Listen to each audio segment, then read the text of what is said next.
With the U.S. presidential election just over 2 weeks away, Democrat Kamala Harris and her Republican rival Donald Trump spent the weekend trying to court early voters and shore up support in some of the most competitive states. Harris marked her 60th birthday on Sunday while campaigning in Georgia, outside of Atlanta. She spent the day visiting 2 churches, including a Baptist church in the city of Stonecrest. In remarks there, Harris delivered a message of unity, drawing a contrast between her vision for America and the divisive rhetoric of the current political climate, though she did not mention Trump by name. And what kind of country do we want to live in? A country of chaos, fear, and hate, or a country of freedom, compassion, and justice? Meanwhile, Trump on Sunday was at a McDonald's in suburban Philadelphia. My first day at McDonald's, I'm looking for a job. The former president cooked batches of French fries and handed out orders to supporters through the drive-thru window. Now I have worked at McDonald's. I've now worked for 15 minutes more than Kamala. Okay, she never worked here. Trump has said the McDonald's visit was intended in part as a jab at Harris, who says she worked at the fast food chain during her college years. Trump claims Harris never worked there, but he has provided no evidence to back that up. A Harris spokesperson said the stunt was a sign of Trump's desperation.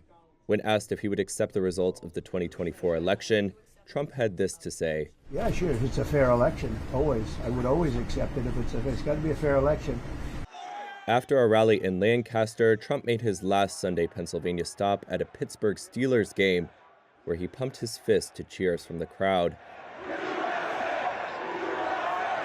Pennsylvania's Democratic Governor Josh Shapiro said Sunday on NBC's Meet the Press that the race in his state is tight.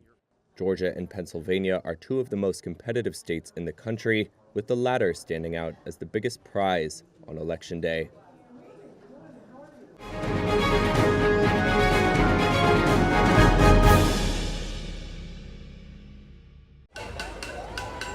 People bang pots and pans in the Cuban capital of Havana on Saturday night. Elsewhere, another small protest over a deepening power crisis. People block a street with trash. Cuba's electrical grid collapsed again on Sunday, leaving millions of people without electricity. It marked the 4th such failure in 48 hours. People mulled over what to do as they lined up for bread. Mal, muy mal, porque sin corriente no tenemos nada. It's bad, very bad, because without electricity, we have nothing, this woman said. The communist-run government canceled school through Wednesday, a near unprecedented move for Cuba. It pointed to both the energy crisis and Hurricane Oscar, which bore down on the island on Sunday and could make the situation even more complicated.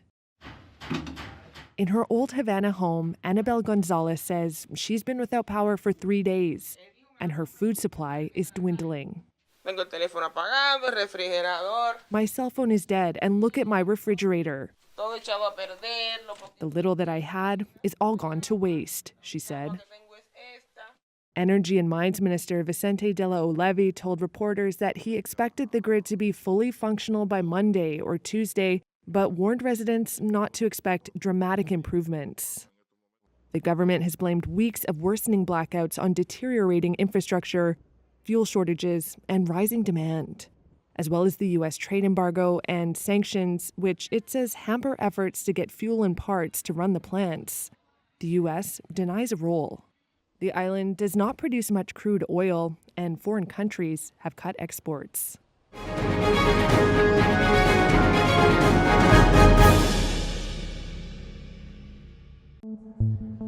From Tesla's earnings report to a BRICS summit in Russia, these are the stories to watch in business and finance in the coming week.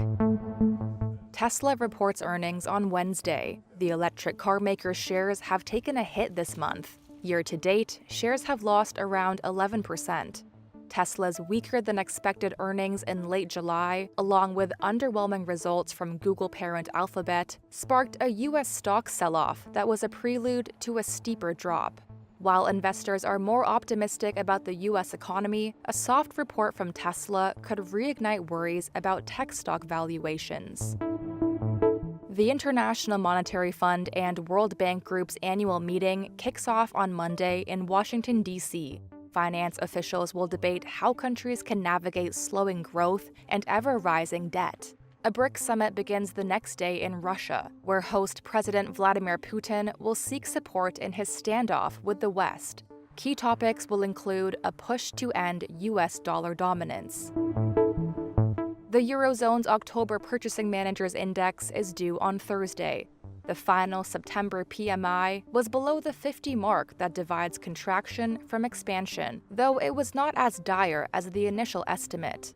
Other data suggest tentative reasons for optimism in a bloc that has skirted recession for over a year. Chinese stocks have been a near-perfect barometer of expectations for big bang stimulus from Beijing. Since the announcement of stimulus in late September, highly anticipated briefings have passed without the details investors are craving, particularly the size of fiscal spending.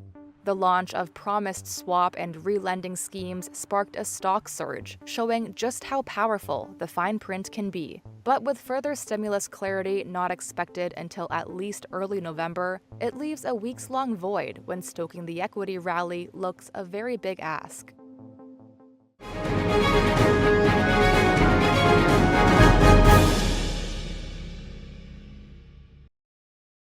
A Rome court on Friday rejected orders to detain a group of migrants in a reception facility in Albania, saying they had a right to be brought to Italy. It deals a blow to Prime Minister Giorgia Meloni's plan to divert asylum seekers abroad. This week, a total of 16 migrants were rescued in the Mediterranean and taken to Albania by an Italian Navy ship. They became the first group of people to be housed in the new facility of Jada after being processed in the Shunjin port. 4 of them have already been brought to Italy for health reasons or because they were recognised as minors. Arturo Salerni, a lawyer involved in the case, said the court's decision applied to all 12 remaining migrants. Only migrants coming from a list of 22 nations Italy has classified as safe are permitted to be sent to Albania. But in a recent case, the European Court of Justice said a country outside the European Union cannot be declared safe unless its entire territory is deemed free of danger. That limited the definition of what can be described as a safe country outside the EU. Referring to the case, the Rome Court president said it was impossible to recognise the states of origin of detained persons as safe countries. The decision provoked the ire of Meloni's Brothers of Italy party. Some politicised magistrates have decided that there are no safe countries of origin, the party wrote on its profile on X. They would like to abolish Italy's borders. We will not allow it, the party said. Charity group Sea-Watch applauded the court decision, saying the media show organised by the Meloni government had clashed with national and international law.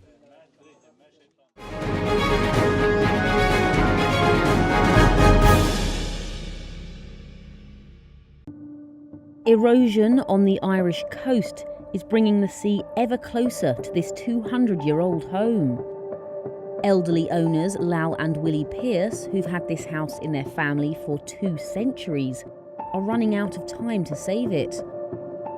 Photos from around 30 years ago show a different landscape on the Ballyhealy coastline. It's just, the sea was never as near. Well, it was, but it went out again, but it's not going out now even, because it's all gone.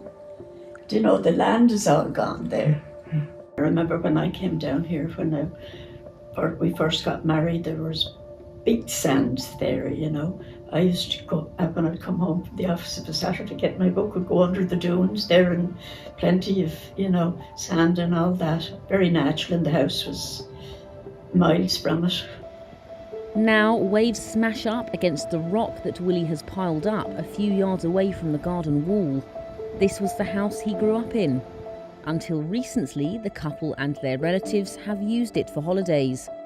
The local council has said it can't help save the house, so all Willie can think to do is keep piling up more rocks. Scientists at Maynooth University say that climate change plays a part. Their research on nearby coastal spots shows sea levels in the area have risen 8 inches since the 19th century. They say the higher sea levels mean storm surges increase the rate of erosion in places like Ballyhealy. Lal Pearce said that the change to her home has been fast. and was shocked by the speed at which the erosion occurred. I worry all the time about it, you know. But that's the way it is.